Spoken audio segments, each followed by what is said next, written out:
بسم اللہ الرحمن الرحیم، السلام علیکم جی اٹھا پاکستان میں آپ کو خوش آمدید کہتے ہیں، اور امید اور دعائیں ہماری ہمیشہ آپ کے ساتھ ہیں، اور یہی امید اور دعائیں ہم سمجھتے ہیں اور چاہتے ہیں کہ آپ کی ہمارے ساتھ ہوں۔ امید اس سینس میں کہ جب مجھے بڑا اچھا لگتا ہے جب آپ کال کرتے ہیں اور جب ہمارے پاس یہاں ایکسپرٹس موجود ہوتے ہیں اور آپ اپنے دل کی بات کہتے ہیں یا اپنا کوئی مسئلہ بیان کرتے ہیں، تو اس میں صرف یہ نہیں ہے کہ آپ کال کر رہے ہیں اور آپ ایکسپرٹ سے بات کریں، بلکہ اس میں ایک یقین ہے، ایک فیتھ ہے، ایک وہ کیفیت ہے، ایک احساس ہے ساتھ جڑنے کا، جس کو میں ہمیشہ بہت ہی میرے لیے وہ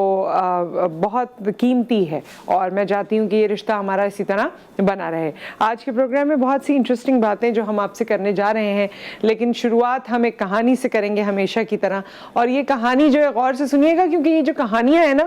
یہ ہم سنتے تو ہیں لیکن جب اپنی باری آتی ہے نا تو اسے کہیں پس پشت ڈال دیتے ہیں اور پھر اس پہ زیادہ توجہ نہیں دیتے۔ تو کہانی کچھ یوں ہے کہ ایک شخص کا انتقال ہوا،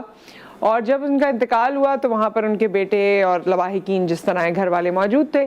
ابھی جنازہ اٹھنے ہی والا تھا کہ ایک شخص آیا اور اس نے جنازے کو روک لیا اور کہا کہ میں ایسے جانے نہیں دوں گا، میرے 15 لاکھ روپے اس شخص نے دینے تھے، وہ دیے نہیں ہیں، ایسے میں دفن ہی نہیں کرنے دوں گا، میں اس کی آخری جو رسومات ہیں وہ نہیں کرنے دوں گا، پہلے آپ کو مجھے پیسے دینے ہوں گے۔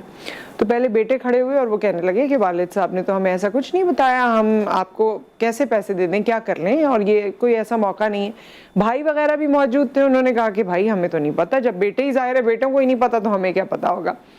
بہرحال بات اتنی بڑھی اور اتنا شور مچا کہ اندر خواتین تک بات چلی گئی۔ تو اس شخص کی ایک بیٹی بھی تھی،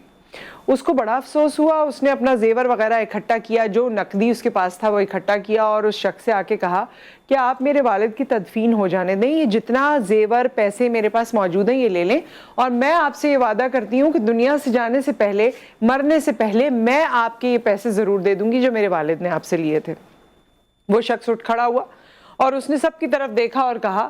کہ میں نے اس شخص سے 15 لاکھ لینے نہیں بلکہ اس کو دینے ہیں،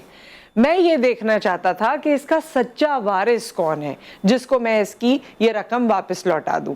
اور اب مجھے پتہ چل گیا کہ چھوڑنے والوں میں سے جو لواحقین ہیں اس میں سے جو سچی وارث ہے اس شخص کی وہ اس کی بیٹی ہے، تو میں اس کو پیسے دے دوں گا۔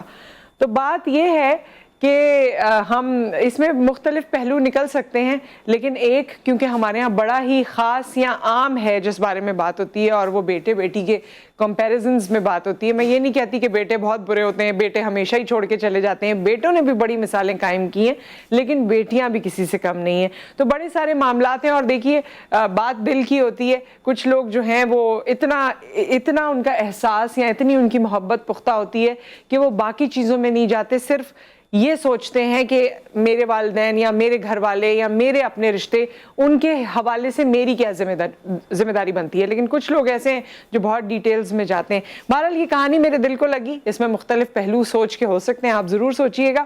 اور آپ چاہیں تو ابھی بھی سوچ سکتے ہیں کیونکہ ہم ایک بریک لینے لگے ہیں۔ آپ سوچ بھی لیجئے، آپ چائے بھی لے آئیں، اور اس کے بعد آپ نے ہماری اسکرین سے ہلنا نہیں ہے، ہم آپ سے ملاقات کر رہے ہیں اس بریک کے بعد۔